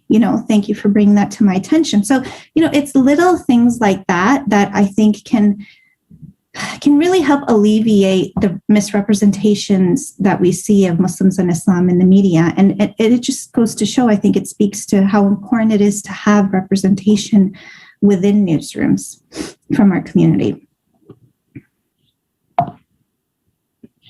So so that's pretty much it. I mean, I guess the other point I wanted to mention too, in terms of working in newsrooms and what it's like from the inside, it's really something very, very satisfying. I personally feel this because, as I mentioned before, you learn something every day. You end up really appreciating what you have. You know, you appreciate the freedom of expression that we have in this country, the media that we have in this country, the opportunity to get your voice out there. And I guess I say this too, off the back of Sundus's wonderful talk, right, where she talked about how freedom of press and freedom of expression are so stifled in countries like Bahrain and in so many other countries across the world. So that's something I personally always feel very grateful for living in Canada. Yes, we have problems with media ownership in this country. We have definitely problems with how racialized journalists are treated within newsrooms, and we have skewed framing of stories within mainstream media. But those problems all exist. But I feel like I'm at least personally speaking, that I'm in a good position because working on the inside, trying to fix things. And I don't expect things to shift overnight, but I can tell you, as somebody who's worked in the industry for about 20 years now, and now working within journalism schools and educating the next generation of storytellers, I have a lot of hope. I feel that things have shifted a lot in a very positive way in terms of media representation. And I have even more hope when I teach my students, more and more of which look a lot like me. They look a lot like us. I have a lot of Muslim students now, female students especially, who wear hijab and who want to become journalists and who want to work within the mainstream media or establish their own media, whatever it is. But when I see them, I have a lot of hope because they signify true progress in my mind, in terms of like community engagement and I guess true hope in the sense that, they came into this field for the same reasons that I got into it. And I think for the same reasons that many of us got into media, which is to try to make people more informed, to try to debunk myths around Muslims. And I feel really, really confident that things are going to get better for the next generation. I do. And so I want to leave you here with a couple of resources. So the second thing I mentioned here, The Elements of Journalism, that's just a book that I would recommend for anyone who just wants to learn more about the field and the practice, and who wants to kind of get an overview of it. It's a very common textbook that's used in first-year journalism programs.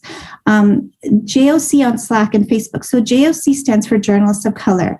And the Slack channel, I don't know if any of you are familiar with it, but it's kind of like Facebook. It's a platform to communicate with each other. And so there are private Facebook groups for journalists of color, racialized journalists in America and Canada and in the UK, both on Slack and on Facebook. And these are really great networking circles. They're places, they're private groups that are open to journalists and writers all across the world. And so it's a community, basically. It's an online community where you can feel a little bit less alone, where you can get, job opportunities are posted, tips, relevant stories and issues around racialized journalists are always posted. So they're really great kind of online communities to join.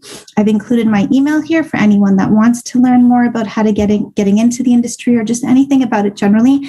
And I'm also kind of making a little bit of a shameless plug here at the course that I teach at the University of Toronto, which is open to anyone, anyone. Really, you don't have to have a degree to take it.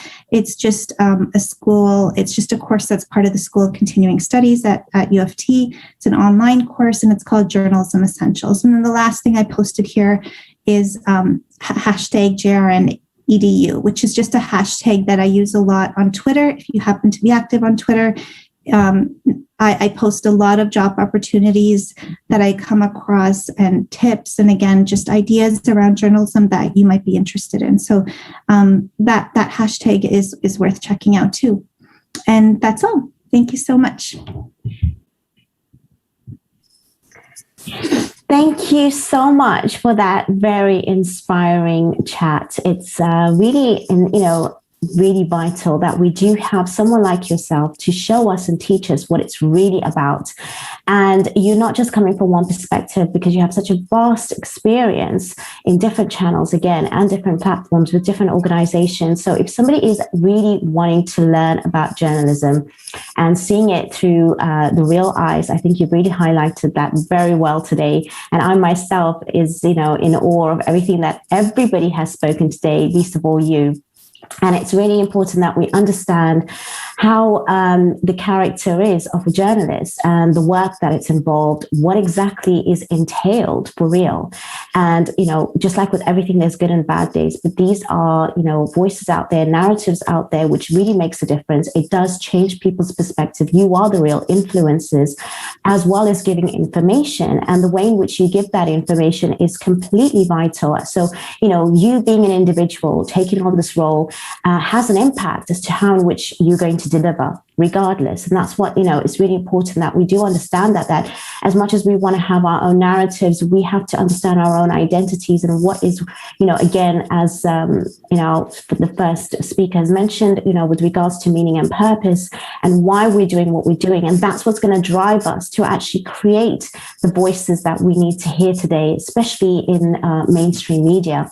And I do resonate with you because I'm quite a positive thinker myself with hope. And even though, like you mentioned, with all the agenda and ownership, I still feel that, especially listening to, again, Sister Sundus, with regards to places that we do not have any kind of voice at all, or if we do put ourselves out there, it is really detrimental and life-threatening as well. So the fact that we can appreciate having opportunity in the West to speak, even as a minority, and we're given these positions, all I can say is that listening to all of you has given us more hope, especially myself, knowing there is opportunity, and inshallah it will only grow, and especially with all the advice and guidance that you've all have given. And thank you so much for sharing what you have today, Sister Shanaz. It's been an absolute pleasure, and hopefully we will get to hear you a little bit further on into the talk when we do have our questions. Thank you so much. I also now want to introduce our next speaker, who is Brother Reza John Vidadi. He is a British-Iranian award-winning documentary producer, filmmaker, and writer based in England, my hometown. He has worked on over 60 short films and documentaries. In 2010, he completed his first master's degree in film production at the London Metropolitan University, and he completed his second master's in Islamic studies at Middlesex University and Islamic College in London.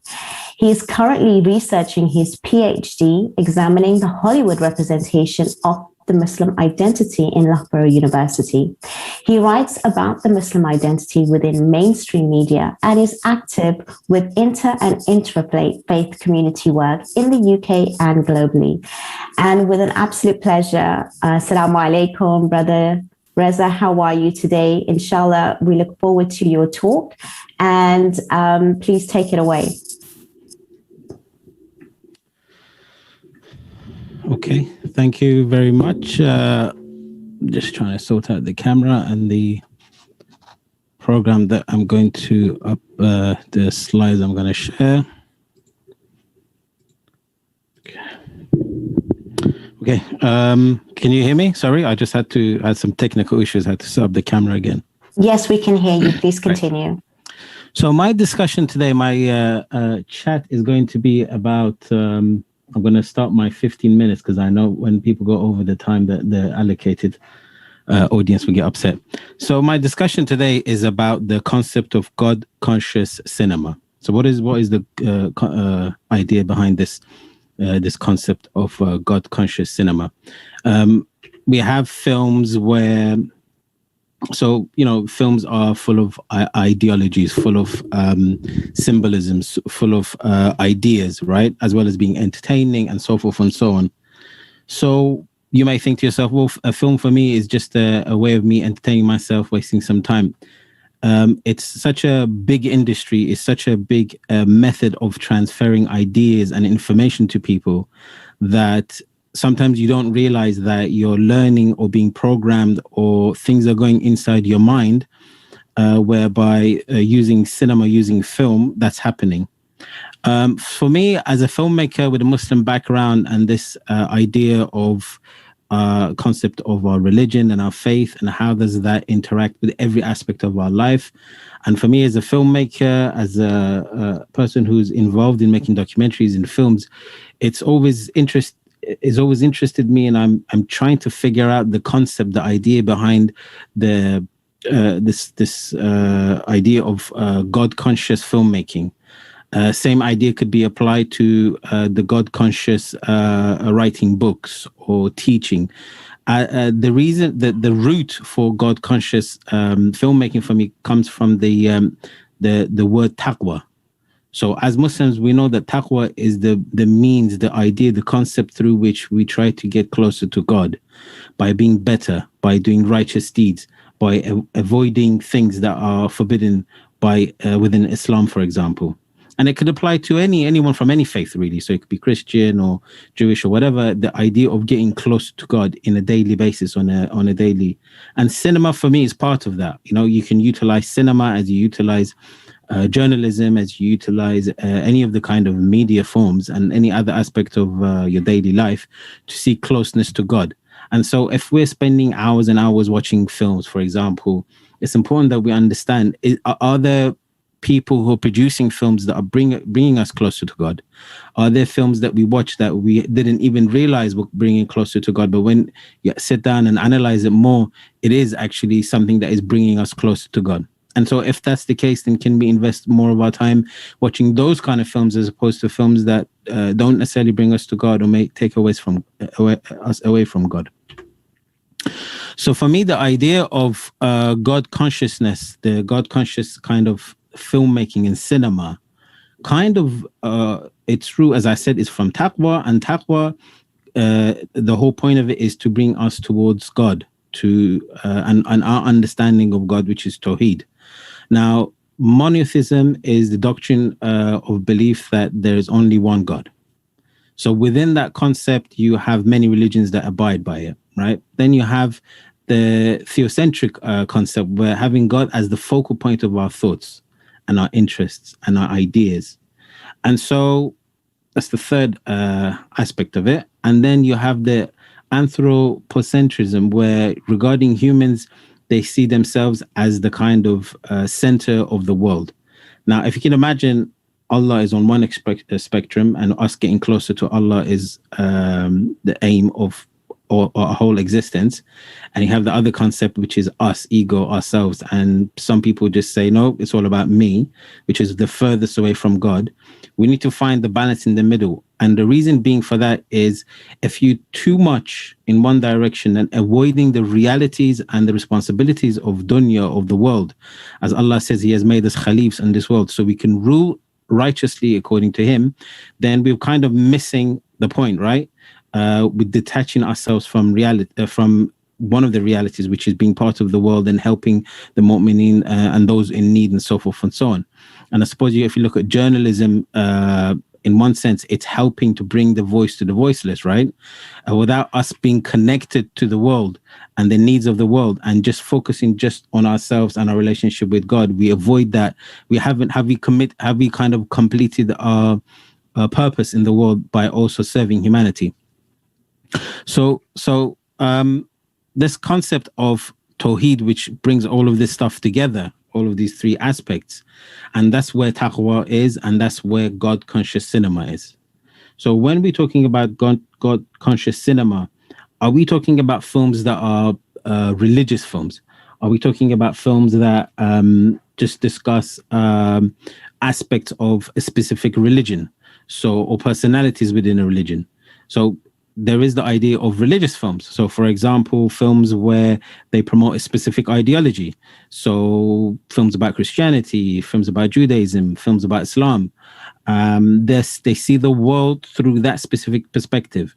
And so they introduce the religion or the belief system, whatever the aim of that director's aim is, within that film. And so, does that necessarily bring you closer to God? Is it possible for you to sit down and watch a film about a religious personality or religious theme and not necessarily get closer to God? Of course it is, right? We'll go through some of the films that I'll mention. So, I mean, you might have seen some of these films. So 10 Commandments is the oldest film, one of the oldest films from Hollywood that has, you know, big production, that had a religious story, and it told the story of the biblical Judeo-Christian perspective of Moses and taking the Jews from Egypt and saving them. So there is that concept of a religious film. Now, if me and you sit down and watch it, doesn't necessarily make us closer to God. You know, that's debatable. For some people it might, for some people it won't. If it does, then it becomes God conscious. If it doesn't, then it becomes a religious film. Because I can sit down and watch a film that's not necessarily related to Islam and Muslims, which is my background, and maybe possibly even enjoy it, but does it necessarily bring me closer to God? Not necessarily, because I might think, okay, I'll be critically analyzing that film because I don't necessarily identify with that perspective of it, which is a Judeo-Christian biblical perspective, right? I may identify more with the Muslim perspective. So then you have the other films, like there was this the one 2004, very, very successful financially and went around the world. I remember the kind of year it came out, Passion of the Christ. For many people, that's also very spiritual and God conscious. It pushes them towards the direction. So, for example, if they're Christian, in that love that they have for the Prophet Jesus, peace be upon him, and try to increase their closeness to God and increase their idea of becoming better and doing good. So if we go back to the initial concept we had of taqwa, which is a high state of heart, which keeps one conscious of Allah's presence and his knowledge, taqwa motivates the person who possesses it to perform righteous deeds and avoid forbidden activities. So if Passion of the Christ does increase within a viewer that heightened sense of, I need to be right, I need to do better, I need to not commit a sin, then that it's become a God conscious film for the viewer. The first kind of Muslim story theme on the Hollywood production level that was produced in America by a Syrian who lived in America, a film producer, was The Message. Most of us, if not all of us, have seen it, probably multiple times, right? It gets showed in many Muslim countries on an annual basis. Beautiful film, amazing production. Now, at the end of that, maybe a Christian person watching that, like, oh, I have now a better understanding of what the story of prophethood was, and how Prophet Muhammad kind of like became, traveled to Medina and then became the leader of that community, and then thus the leader of the Arabian Peninsula and all the Muslims. But then doesn't necessarily bring that person closer to God. However, if a Muslim watches it and feels and remembers the stories and the ideologies and ideas and symbolisms, and that presence of God in their heart is more, and they feel that love, and for that day or the next day they're inspired to do good because of what they watched and how it's made them feel, then for that person it becomes a God conscious film. So there is no one specific way or one specific formula that you can put together to make a God conscious film, but it's kind of subjective. Now, it was really popular at some point, if you remember, in the mid 2010s to 2015, there was loads of films being made about the I think after they made the Passion of the Christ, they made Noah, they made Exodus. And so these films, big, huge budgets, we're talking about hundreds of millions spent on them, Hollywood A-list actors, Hollywood A-list directors, and they were producing them. Some of them, maybe the story was slightly changed from the Bible, so forth and so on. But the concept of religious film, it was, that was a definition of a religious film was being produced, right? And so Iranians also on the other side. So religious films or big budget films about religion are not necessarily just an American monopoly. Iran was also producing these films from 1997 with Saint Mary, where many of you might have seen. And then there was other productions. So there was the story of Prophet Abraham, peace be upon him, Prophet Solomon, and 2015, 5 years ago, the largest film, the biggest budget, $40 to $50 million in Iranian history, was Muhammad, the Messenger of God, peace be upon him. So these films these would fall into the religious film category, but for the viewer, which is watching the film and is inspired and is moved, and the heart is moved towards direction of God and towards doing deed and kind of forbidding themselves from mistakes and sin, it becomes a God conscious film. But then there's also films that were made from beginning of the history of filmmaking, where films were not necessarily religious, but they were spiritual, or they dealt with existential concepts and ideas and questions of existence. So many of us have seen, for example, Gladiator, and it's moved us to the place where we cry about, you know, the stuff that's happened to him towards the end. It's beautifully shot, and the music. Does that take us towards the idea of bringing us closer to God? Because we may think of akhirah, we may think of the next world, we may think of losing loved ones, so these kind of concepts come up into our minds. Does this then become a film that's God conscious, God centric? And then you have films where there is no religion at all mentioned in it. However, it deals with concepts and themes of religion. For example, 2001: Space Odyssey. I mean, even in Home Alone, if you remember, there's a part where he goes to church, and this symbolism of the church inspiring him to be strong and so forth and so on, in a film that's kind of comedic or whatever. So there's the concept of bringing you closer to God and being God conscious doesn't necessarily have to be in a film that's a religious film. In many cases, sometimes it's even more successful when it doesn't have the baggage and the garbs of religion attached to it. So then anyone can appreciate it. Anyone with any background can sit down and appreciate, for example, Gladiator or Home Alone or other films necessarily, because they don't have to then say, I have to buy into the concept of the religious baggage that's attached to this film. And if I don't, I can't really enjoy it thoroughly. So the idea of God-conscious cinema, because my focus is cinema, my background is cinema, you can apply it to other forms of media. You can apply it to TV series, radio, any media form you can apply it to. Derives from the idea of taqwa, and that taqwa or God consciousness in that sense derives from the root, which is Tawheed and the unity of God. And there's obviously in cinema positive representations of religion and negative representations of religion. That's a complete different presentation and discussion. But as far as to say that God conscious films are not designed to critique faith, so but to inspire viewers towards good deeds and to have a closer relationship with God.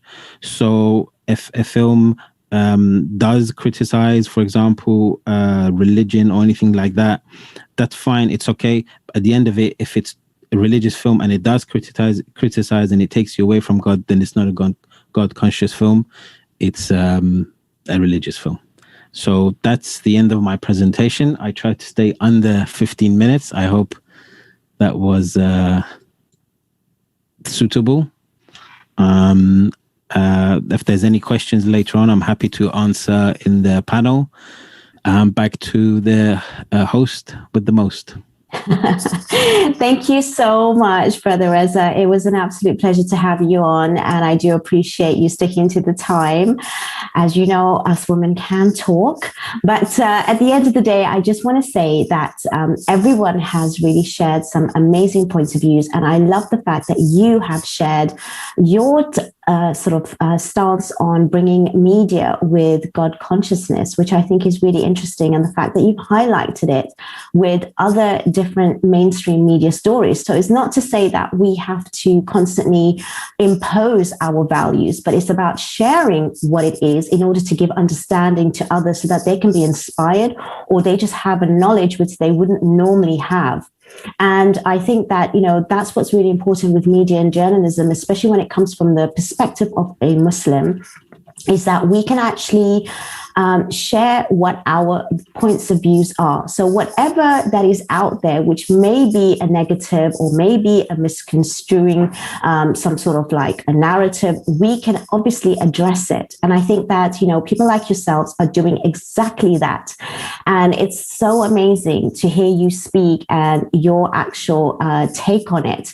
And I think it's given us a lot of food for thought that we can still be in guidelines with what we're trying to do. And just because things are out there which is not in a faith-based way does not mean that we can actually provide that and, you know, give us space to do it, which is what we're trying to do, to increase that. So I'm really glad that you've highlighted this point, because it gives us more scope to be proud and unapologetic and to put things in perspective from our point of view.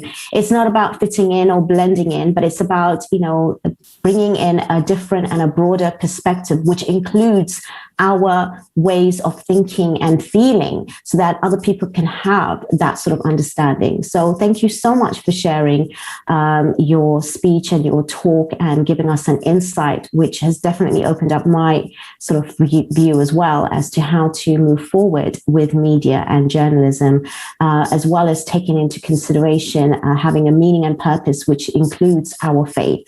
So thank you so much. And again, I want to thank all the panelists for taking part. It's been an absolute pleasure.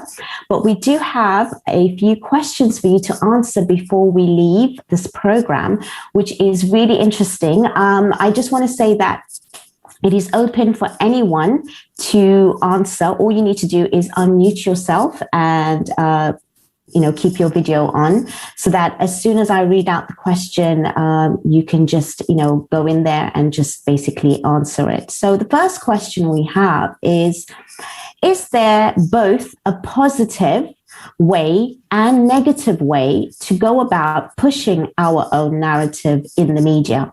So anyone who wants to answer this, please just unmute yourself and go for it.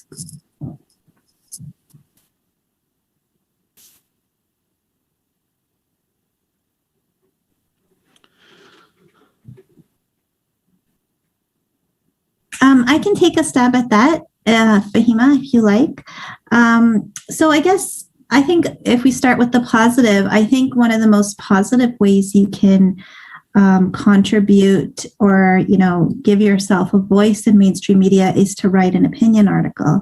Opinion articles are submitted and contributed by anyone and everyone. You do not have to be a journalist or have any training to write an op-ed. They're written, for example, by medical professionals too, or people within government or various companies. And so the purpose of an op-ed is to just give a voice to what it is that is your perspective on a particular issue, preferably an issue that is already driving the news agenda that day. So something that's timely, that's already being discussed within the news. Like, yeah, that's kind of, that rates high on the news agenda. And so the way you write an op-ed is to really, it's an opinion piece. So you're basically presenting an argument that is informed by fact. Right. So even though it is reflective of your own position, it does need to be informed by sources that are reliable, that are considered reliable and credible by society in general. And so you would ideally need to hyperlink to your sources within the body of your op-ed. And op-eds generally, in terms of length, tend to be around 600 or 500 to 800 words. And then you just email your op-ed to the editor of the publication that you're looking to place it in. In terms of the other part of the question, was negative, right? What's a negative way? Is there a negative way to go about pushing our own narrative in the media? I mean, what comes to mind, I think, is sometimes it is like writing letters to an editor or writing angry tweets. And I mentioned Twitter because that is it's a very common medium for people to communicate directly with journalists, and it's wonderful that way. I mean, it has its benefits and it has its cons for sure.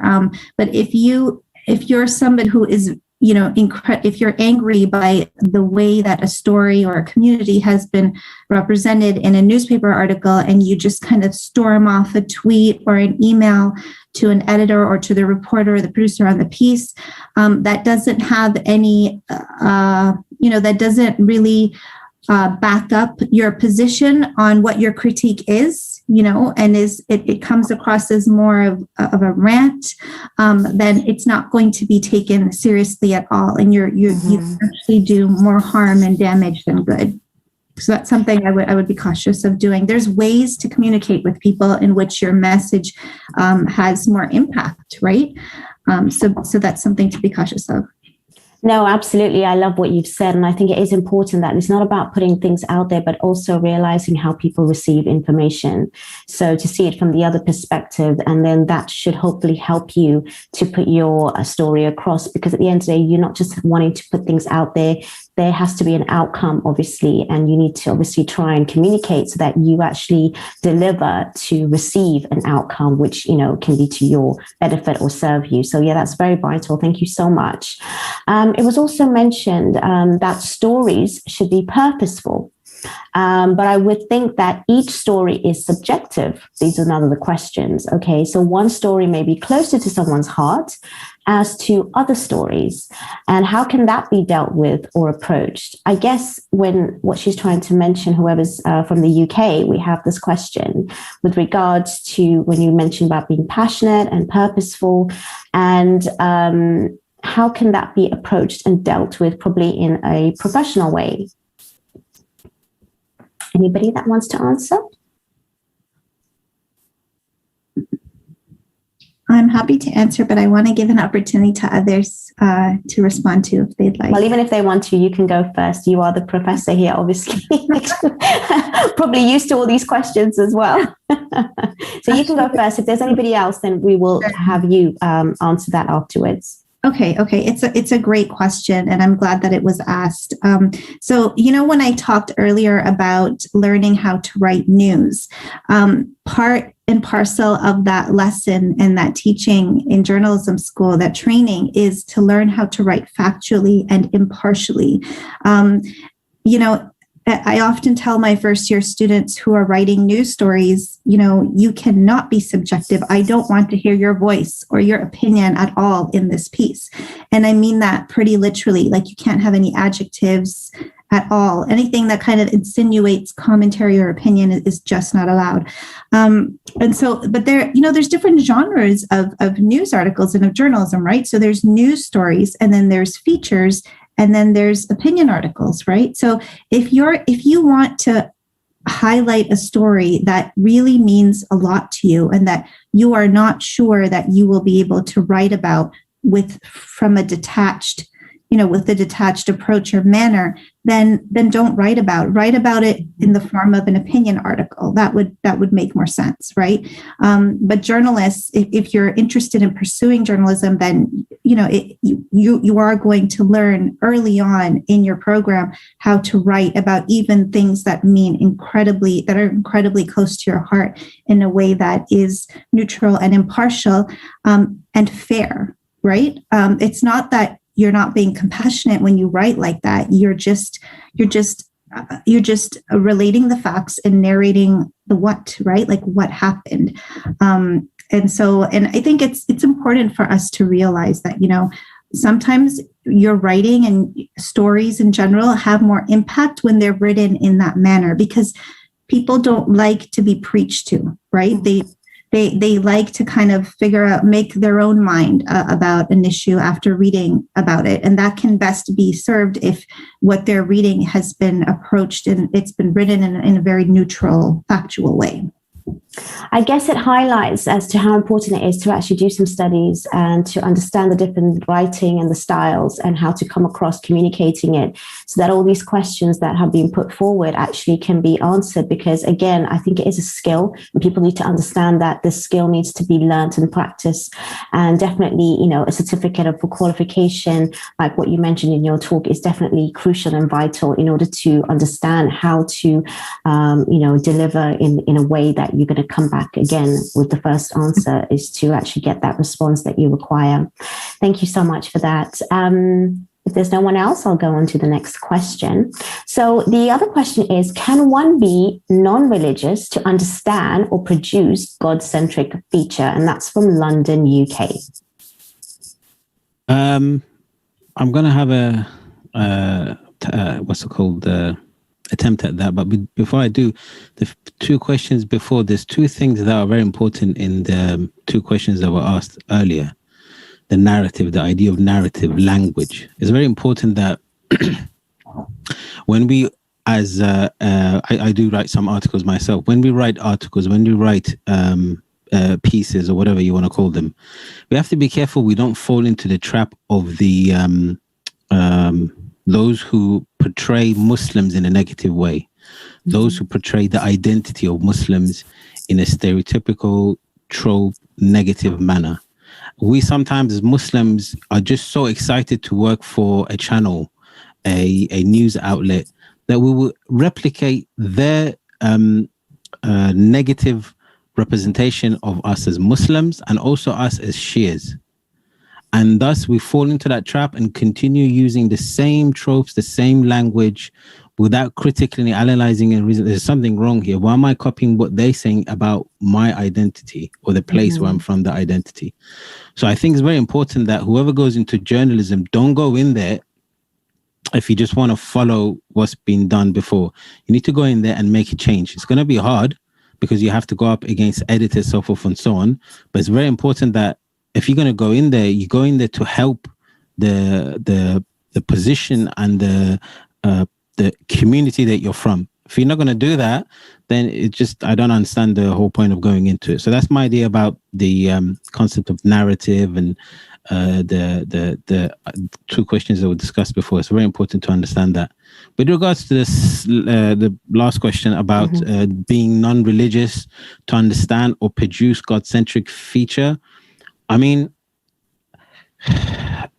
when you say non-religious, we're talking about someone who's not practicing. So, for example, say a non-practicing Muslim but comes from a background which is Muslim, or a Christian who's not practicing Christian but comes from a background that is Christian, has knows what Christianity is or knows what Islam is, but just doesn't practice it and wants to then make a film that brings people close to God. That just doesn't make sense. That's an oxymoron in itself. If you are yourself not close to God or attempting to be close to God, why would you want to invest your time into making a film? Making films is so difficult. It's so time consuming. It's so creatively, energy sucking, so financially burdenous. Why would you want to encourage people to go towards God? So you can make a religious film, as I said, which is nothing to do with being God-centric, nothing to bring, because it's a story about, for example, Prophet, Moses taking the Jews, saving them from Egypt. You can perfectly do that. That's not a problem. You don't have any kind of barriers in your mind to do it. But if you're not someone who's continuously trying to get closer to God, a media form of film, which is very expensive and difficult to make, it just doesn't make sense for you to want to make that to then bring other people's. So one aspect of taqwa and one aspect of Tawheed and all of this stuff that we're discussing, in Islam, we have the action and we have the intention. Without the action, the intention, the action is meaningless. It doesn't, what was your intention? If you have the intention and then that's the action, so one, then the other, then it makes sense and Allah will try and bless it and make it successful. And if it doesn't work out properly, you still have the benefit of having the intention of doing it. So then if you went in there without making the intention of trying to bring people close to God and you make a film and it works, your intention wasn't there. So does it really count? But if you go in there and it's successful and it's not successful, well, then you failed in that sense. But the intention, Allah always says, it starts with niyyah, the intention. So I think that the kind of idea of not really wanting to be close to God and then making a film to bring people to glass, it just doesn't sit together. That's my opinion. Thank you so much. No, that's really important that we do address these questions, because I think as well as you mentioned before with regards to going into media and trying to blend in and fit in with another narrative and losing yourself, because obviously you are coming from a faith-based personality. And I think as Muslims, we have to recognize that whatever places and platforms we put ourselves in, it is a representation, it is an influence, and it is an impact.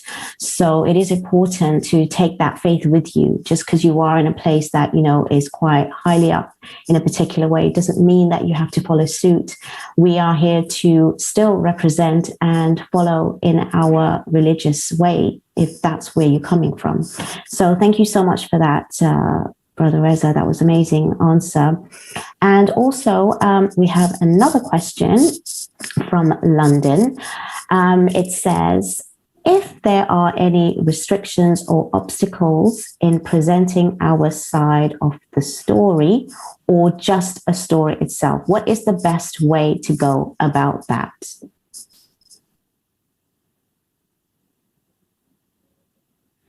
Anyone? Sister Sakina, I think she had some good experiences. Maybe she can share an idea with us.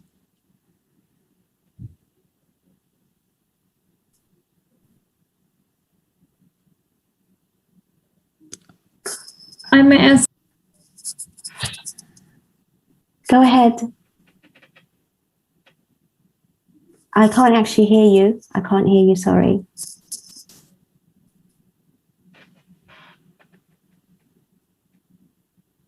Okay, so in this option, we have perhaps we go to the option of writing an opinion. And this happens a lot in my case in covering the issue in Bahrain, when we cover issues like stories of the detainees, political prisoners, and people being persecuted, having their rights been violated. So in many cases you have to be to express your opinion, and in many cases you see that these stories are attached to you personally, because you can't you have to express the pain of those people, to what extent they are persecuted, to what extent they have the pain that they are enduring. You have to write about it. It works in opinion pieces a lot. Okay. Thank you so much, Sundus. That was amazing. I guess it's very difficult, I think, even if we have different narratives and different styles and different communication, when you are in the front line and you are communicating a piece, it is very difficult to not get emotional, to not be passionate. And I think that's part of the job. But I guess there's different areas in journalism and media in order for us to represent. And, you know, I guess with something in your case, it is quite, something that's personal, emotional, and maybe in that area it is applicable. So again, I guess it depends on the field and the line of journalism and media that you're going into and how you can best sort of represent it. Okay, so we have another question. Okay, it says, how can we present our story without being or sounding biased, but still passionate? This is from Chicago.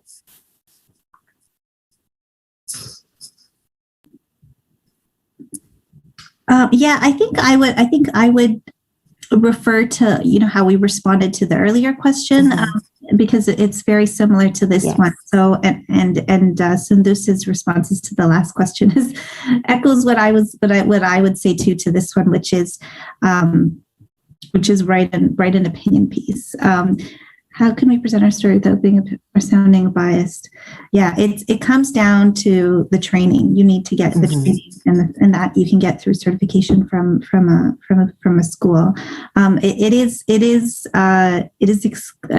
think it's fair to say that it's the specialized training that exclusive to journalists, even to take a communications course or a marketing course, it's not the same thing at all. It's actually the opposite, right? Because when you're writing communications pieces, you're advocating, which is not at all how journalists operate. The best way to go about it really is to write an opinion piece. And if anyone wants to know how to, wants to more details on how to write an opinion piece. I know there's another question too from California, from someone who asked what the best way is to publish an op-ed. feel free to get in touch with me, and I'm happy to help you work through that and even share some of my classroom material, because I have lessons on how to write a pitch, how to craft an op-ed, and so I can most definitely, I'd be happy to share all of that content with you and to go back and forth and have a conversation about this and to review your pitch and so forth. Absolutely. Thank you. Thank you so much for sharing that. So yes, it is really important that we have these questions. And again, it comes back down to the training and the skill that's required and needed, because it's such a vast area. When we think of journalism and media, we just look at it from one lens and one perspective, but actually listening to everyone speak, there's so many different areas to it. And I'm really happy that we have this program, because it certainly opened up my eyes. Okay, so we have the final question, which is stating, is it best or less complicated to simply start your own media channel as opposed to working for someone else and struggling to get your story to be heard? And that's from someone in New York. I'll give a quick answer and then I'll pass it to Sister Shanaz. I would say for anyone who wants to learn a trade or a business or whatever, you need to go or either study it and then do apprenticeship or internship or any kind of actual real experience in an organization or a company that is doing it in a professional level and standard, and then set your own thing up once you've done it for a few years. And that's how it used to be. Hundreds of years ago, you wouldn't get some young guy coming up, seeing a guy who has a store, say, I'm going to compete against you. He would go, he'll be his student for 10 years, 15 years, 20 years. The guy will get really old and he goes, okay, I'm getting really old now. I'm going to pass the shop to you. Now you're, trained enough to be a physician or whatever it was at that time the guy was doing, right? So this is the same within media. I mean, sometimes we just rush to do something quickly. From my experience, I've realized if you go to a decent company, professional organization, get that experience, learn how they're doing things good in a good way and how they're doing things in a not necessarily in a good way, but just learn all the trade properly. Then if you decide you can go and do something better, set it up, then you're more prepared and more ready. And then you might even decide, actually, you know what, that's not something I want to invest my life into. So I am going to do something else. So you haven't invested a lot of money and time to set something up from scratch and you haven't made that mistake. So that's my 2 cents. Thank you. Thank you. Anybody else on that?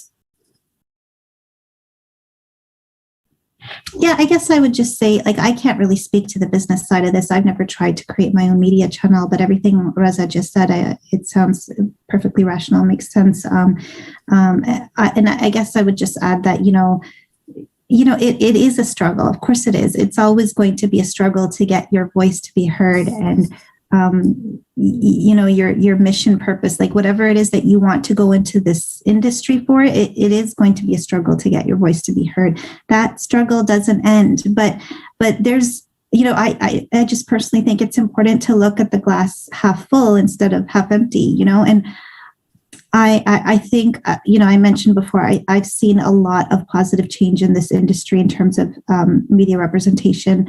I really believe that things can get better, but they can only get better if we continue to show grit and perseverance and to put ourselves in, positions where we might feel very uncomfortable and where we're constantly challenged, right?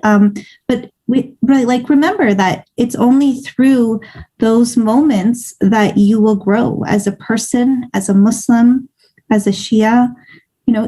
Unless you put yourself in positions where you are challenged and sometimes are uncomfortable and compelled to speak on things that you're not used to because you're so accustomed to living in your own bubble where everyone agrees with you all the time and shares the same ideological and religious beliefs as you.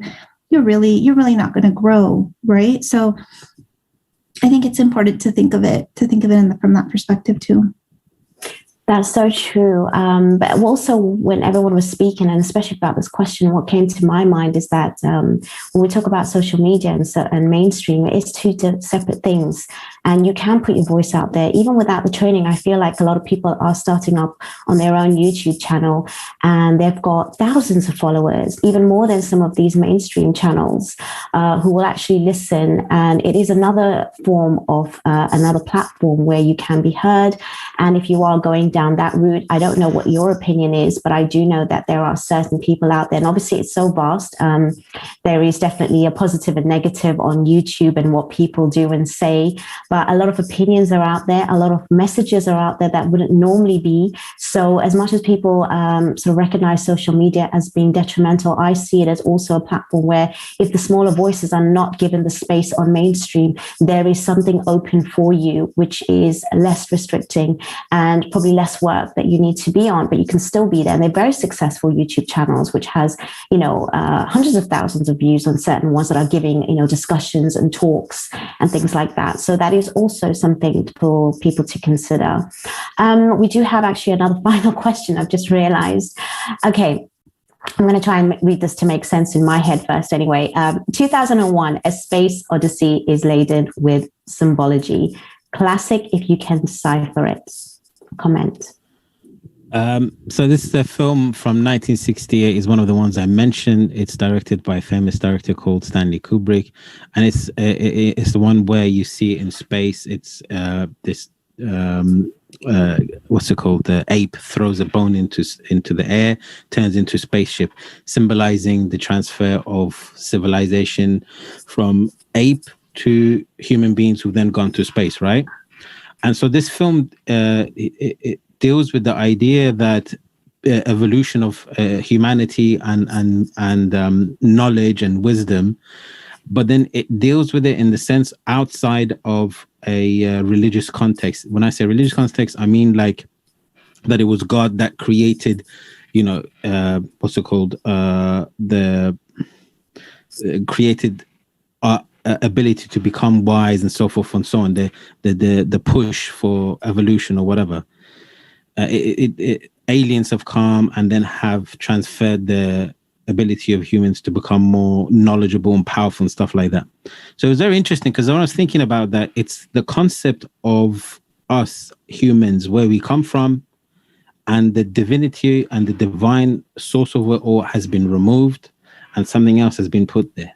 So this is almost the opposite of God conscious. It's removing God or the consciousness of God from us and implanting the idea that it's, our beginning, our source of existence is from something else. So some people have to be careful when they watch films like that, because it could take them towards a direction if they haven't, studied enough and they're not strong enough to understand these concepts where, that actually makes sense, that kind of direction. So this, 2001 is the opposite. It deals with existential questions and stuff like that, but it's the opposite of God consciousness. It takes you almost away from God, these kind of films. So that's some of the symbology and the deciphering of that for you guys. Thank you so much. Yeah, that I wasn't aware of the movie. I think it sounds familiar, but I cannot remember seeing it myself. But now that you've told me the story, it does sound familiar. And yes, it is quite impactful. Having social media, having just generally narratives that are put out there. You are an influencer, and it does, relate to people. People relate to stories. People relate to movies. People relate to so much narrative that is on mainstream and even, now just generally on the social media platforms. But I guess with the vast majority of platforms that are out there, whether it's from mainstream or from religion or wherever it is, I think individuals, we have to give credit for the fact that they are using their mind in order to question and be more curious, whereas before we were easily influenced. But I guess, again, on the other hand, if we are hearing the same narratives, then people just believe that one narrative. And especially as Muslims, we need to have our narrative in the right way represented. And inshallah, we have all our guests today that has given so much insight, so much information, sharing their stories, sharing their profession, and giving a little bit of what it is like in their job every day, which is so inspiring. And I want to thank each and every one of you for coming on today. It's been an absolute pleasure. And And inshallah, we will have more programs like this. And I think this one was highly special. And I've not seen one like this in a while. So it's really important to support this. And also thank you to the Ahlul Bayt Media, the team, the organizers, and everyone for actually putting this together. It's really hard work. That in itself is, something to give credit and acknowledgement to. So again, thank you, dear viewers, for watching. Thank you to our speakers and everyone that has tuned in today. And we really wish you all have an amazing evening, afternoon, wherever you're streaming and platforming from. And inshallah, we will see you on another program very soon. Take care. Have a lovely evening. Assalamu alaikum wa rahmatullahi wa barakatuh. Bismillahirrahmanirrahim. Assalamu alaikum. Allahumma salli ala Muhammad wa ala Muhammad. Bismillahirrahmanirrahim. Allahumma kulli waliyaka al-Hujjat ibn al-Hasan salawatuka alayhi wa ala aba'id fi hadhihi as-sa'a wa fi kulli sa'a waliyun wa hafidun wa qa'idun wa nasira hatta lina wa ina hatta taskinahu al-zakata وتمتعه فيها طويلا اللهم صل على محمد وعلى محمد في امان الله اللهم صل على محمد وعلى محمد في امان